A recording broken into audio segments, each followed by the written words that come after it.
This is the next generation of surveillance.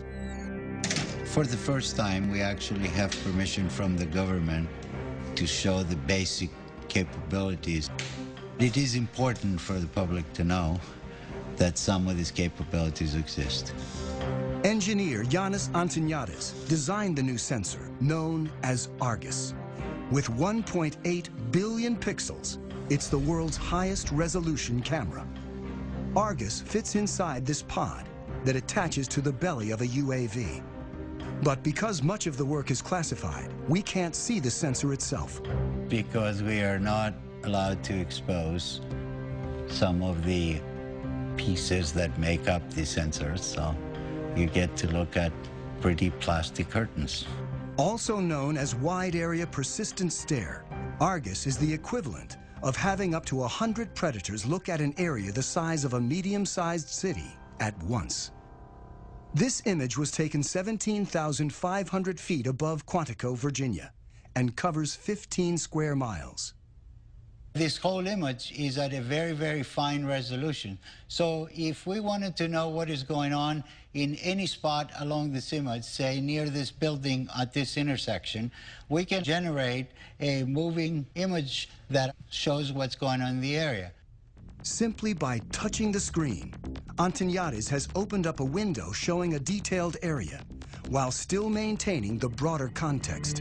And everything that is a moving object is being automatically tracked. The color boxes represent that the computer has recognized the moving objects. You can see individuals crossing the street. You can see individuals walking in parking lots. There's actually enough resolution to be able to see the people waving their arms or walking around, what kind of clothes they wear. And you could pick the location of where you produce these images anywhere in the entire field of view. Antoniadis can open up to 65 windows at once and can see objects as small as 6 inches on the ground.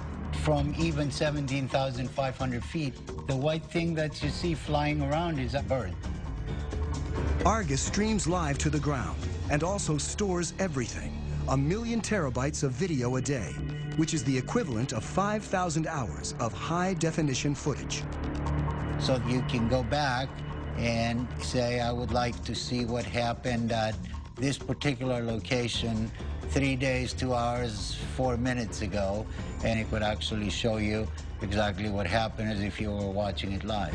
To create the world's highest definition camera, Antoniadis needed to design a new imaging chip. But DARPA, the project's funder, wanted to move fast and keep costs down. So he borrowed technology that most people have in their pockets.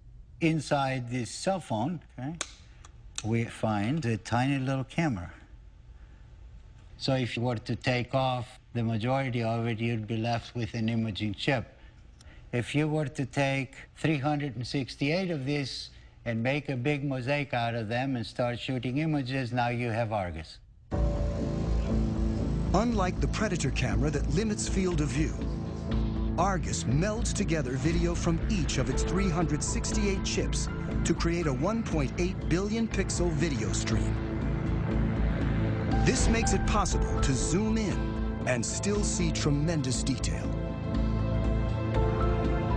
Whether ARGUS has been deployed in the field is classified. I'm not at liberty to discuss plans with the government, but if we had our choice, we would like ARGUS to be over the same area 24 hours a day, 7 days a week. That's not very easily achievable with manned platforms. This is where UAVs come in, and they're absolutely the perfect platform. ARGUS may be mounted on an armed UAV like the Predator, a long-range platform like the giant Global Hawk, or a development craft called the Solar Eagle that may someday stay aloft for years at a time. The U.S. Air Force right now has the ability to archive every single video that comes off of every single UAV. We're moving to an increasingly electronic society where our movements are going to be tracked.